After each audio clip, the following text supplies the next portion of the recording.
When I was really young, I made a video arguing that Generation 2 of Pokemon was the worst generation of Pokemon in terms of design and long-term standing power. My friend, only if you knew how well you had it. Hello there, my name is BlueSomething, and usually I don't really cover modern and new things here because I really don't have the time for it to remain modern and new because things take time and I get busy. However, I want to change that for this time around because we have a pretty interesting specimen here. Unlike these flamingos. To give you all the basic summary here, the Generation 9 Pokemon game Scarlet and Violet released this month in a pretty roughed up state. The full situation and analysis still needs to be done about everything that kinda messed up here and it's broken, but we got broken lighting, broken texture pop, and broken cutscenes, and the big one here, a critical memory leak that leads to the game running as my old laptop did Counter-Strike. Very poorly. And of course, there's a lot of criticism of its art style, and some people argue lack thereof, but that was gonna happen anyways, we can move past that. Now the full autopsy still needs to be done to figure out an exact cause on how this game was released in this state, but over in the land of speculation, i.e. Birdland, I'm seeing arguing on people who saying it was Game Freak being incompetent, Pokemon's companies Iron Fist going crazy, and even some saying it's Nintendo and Switch's hardware now being considered outdated for even second-party developers. While the people over there figure out who to point their fingers at, I'm over here trying to figure out how this game even is Pokemon because this is probably the most ambitious project I've seen both this developer and this franchise put out since ironically Gold and Silver.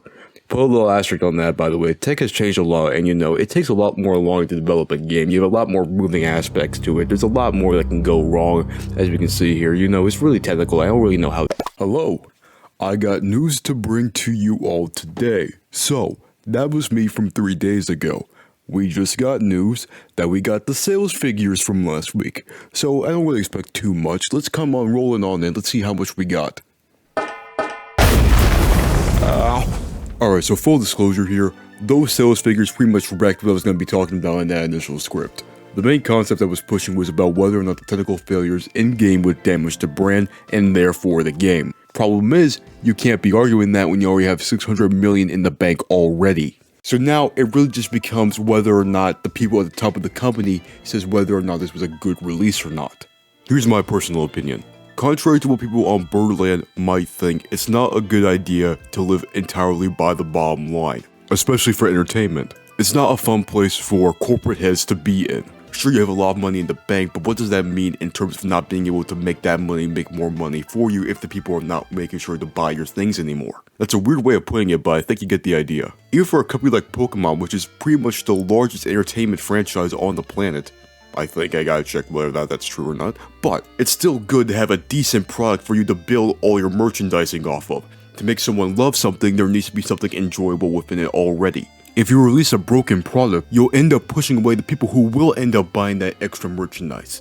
And the fun thing about the Pokemon company is that it has the same thing Disney has, where it pretty much runs off of its own nostalgia. If this generation is mauled by its initial release factor, that makes it a bit less likely for people to be buying Pokemon Generation 9 merchandise. This is pretty much what I was arguing back in the first script, but I still think there's a lot of things that kinda hold true, even after this 10 million sales. People look back on CD Projekt Red and Bethesda and act like they pretty much were in an advantageous position after releasing Cyberpunk and Fallout. They weren't.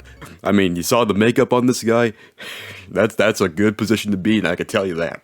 Both companies were stuck in a perpetual state of climbing out of the hole that they dug themselves into. Bethesda, honest to God, was probably saved by Xbox buying them up, and CD Projekt Red was lucky enough to have their world building skills be so spectacular that they were probably able to save themselves just by continuing their marketing push and just keep on releasing hotfix after hotfix, patch after patch, probably without rest.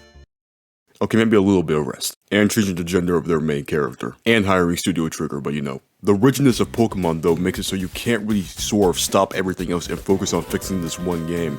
So it really just becomes a decision of whether or not they are going to delay everything else just to fix this, or if they just leave it off as this kind of broken mess that it is and then going back up and just trying to hit harder next time. Leaving that Generation 9 game with those 10 million sales being a broken mess. Another thing is that I believe this is the first game from an Eastern studio that falls into this kind of generation of unpolished and crunch that we have seen to have been in for the last 3 or so years. And it's particularly bad when it comes from something like Nintendo, who, don't get me wrong here by the way, have made some pretty dumb decisions when it comes to making games, but seem to have the actual technicalities of their game worked out. The worst you'll probably be getting is maybe some slowdown and maybe a broken internet service, but that's a bit different. Now, things still need to be worked out here. I'm still not entirely sure if all of this is correct, but apparently Nintendo's giving refunds, but some say they aren't, but apparently they're giving refunds for this, which is interesting in a weird tacky kind of way.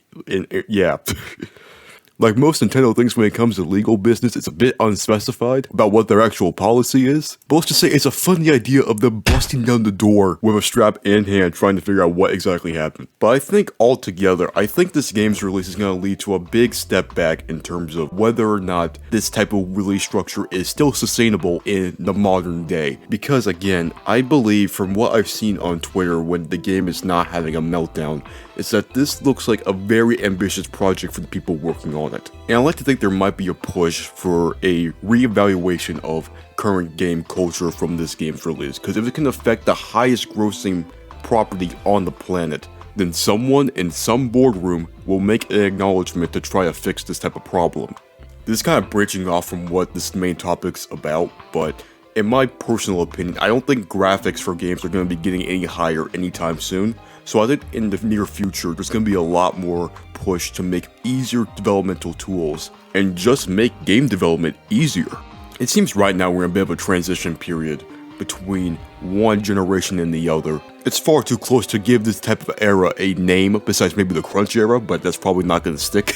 But there are already themes starting to surface. You know, broken high launch releases, just straight up subpar games, an effort to just jam-pack as much things as you possibly can into a single product. And the fact that all of this reached the highest grossing franchise truly means that this thing is almost systematic. So, it's going to be interesting how this is going to play out.